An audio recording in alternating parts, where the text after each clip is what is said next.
Guys, update po tayo sa impeachment ni BP Sara Duterte, kung itutuloy ba. Marami pong mga katanungan yung mga tao. Pwede pang ipauna na lang po daw natin itanong sa ating kaibigan dito na si Syoto or si Tatay, kung nandito po pa sila. Tay, Syoto? Uy, si Tatay. Tay, meron po akong pakay sa inyo dito kasi marami pong mga katanungan ng mga tao. Meron po ako tatanong, ano po bang nakita po niyo tungkol po sa kaso ni Vice President ngayon? Kasi po maraming nagtatanong kung meron po ba kayong nakikitang tuloy na impeachment po laban sa kanya.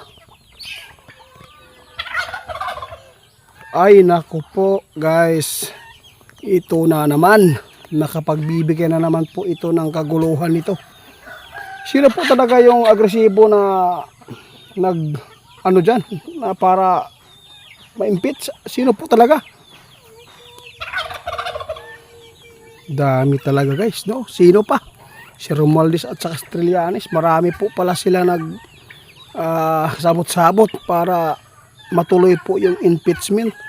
Yung impeachment may problema nito Kaibigan, ano pong mangyayari kung sakali man na matutuloy po yung impeachment ni Vice President? Anong mangyayari dito sa atin?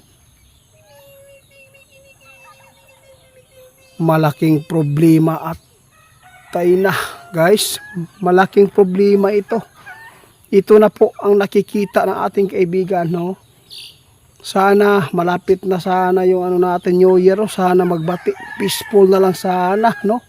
Ceasefire na lang muna kayo sa awayan ngayon. Kasi ang sabi po ng ating kaibigan, no, hindi po ito maganda kung itutuloy ang pag-impeach, no, kay Sara Duterte, kasi po mayroong nakikita yung kaibigan natin, kung itutuloy ito mas magulo. Ano pong nakikita po nyo dito, Tay? Kung ano bang mayroon sa kanila ngayon na plano?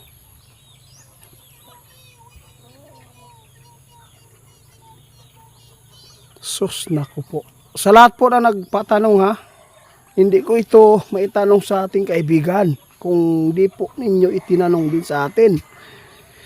Ito po yung babala ng ating kaibigan at ipapaabot sa inyo. Sabi po niya kung ipagpatuloy po nila yung panggigipit po kay Sara, kung ipa-impeach yun nila, ito na siguro ang makikita natin ngayon na hindi na po maganda ang mga relasyon po ng ating dito sa Pilipinas, no?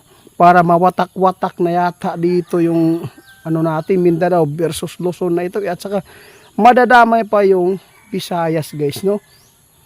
Ito na watak-watak yun kung itutuloy po nila ang pag-impeach po kay Sara Duterte. Kaya sa lahat po na nagtatanong ito po yung ipinapaabot po ng ating kaibigan magugulo, no?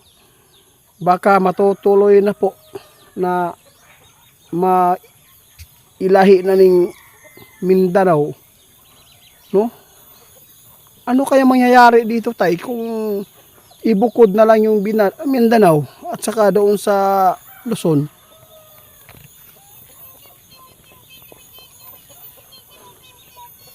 Tama po kayo. Bangit po talaga daw tingnan guys. Kasi po hindi naman po kalakihan po yung Pilipinas. Tapos ibubukod pa daw natin. Mas lalong hindi magkakasinabtanay. Hindi magkakaintindihan. Wala tayong magawa dito, Tay, kung ito naman po ang gusto nila, no? Kung ibubukod, wala po tayong magawa kundi susunod tayo sa kataas-taasan nito. Pero sa tingin mo, Tay, kung mangyayari talaga na ibubukod at saka itutuloy yung impeachment ng aming Vice President, ano po talaga ang epekto dito ngayon? Tama po kayo. Alam mo ba guys kung bakit? Sinabi ng ating kaibigan, no, kasi po saan po tayo kumukuha po ng mga funding, no? doon po talaga sa Luzon, no? Kasi yung Mindanao naghihintay lang po na mabigyan po ng yung pira na papasok to para po sa mga dito sa atin, no? Yung mga agriculture product para po ay mabigyan po ng mga magsasaka po dito, kasi doon po tayo kumukuha. Kung magkakagulo na i-impeach po talaga ito, guys, no? Parang diwan ko lang kung makukuhaan ba yung mga para po dito sa Mindanao na mga budget, kaibigan.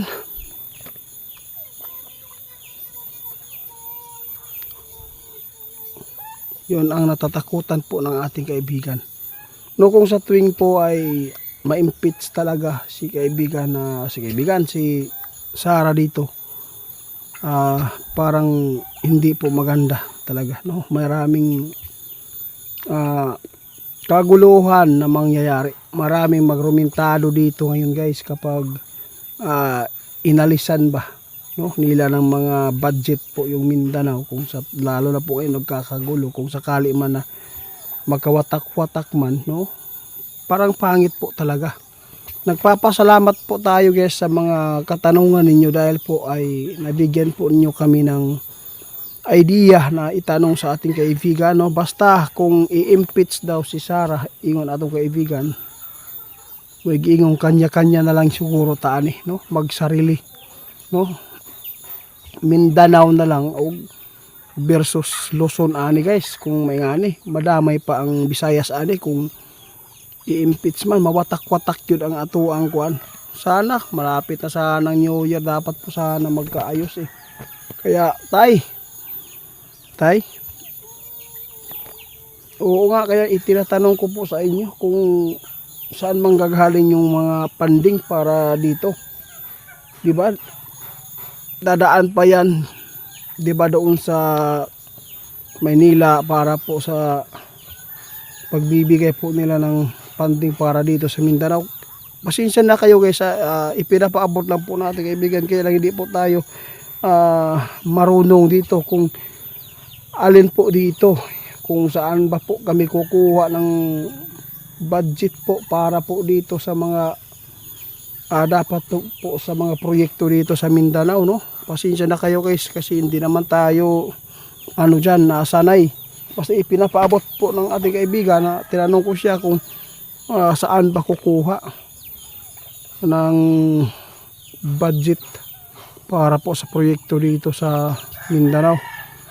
Ang problema na dito kung babawasan ba dahil po sa kaguluhan. Sana naman po, no, na hindi na lang po ipa-impeach para po ay hindi po magkakagulo. Kung i-impeach po nyo yan, marami po talagang mangyayari at mababago po dito sa ating bansa, dito sa ating sa Pilipinas. Kaya sa lahat po ng mga dyan makapanood nito, sa lahat po din po ng nagpatanong, no, ingat na lang po tayo kung ano man po ang nasa taas ngayon, kung ano po talaga yung mga plano, wala po tayong magagawa kasi nasa baba lang po tayo lagi lang po tayong sumusunod, no.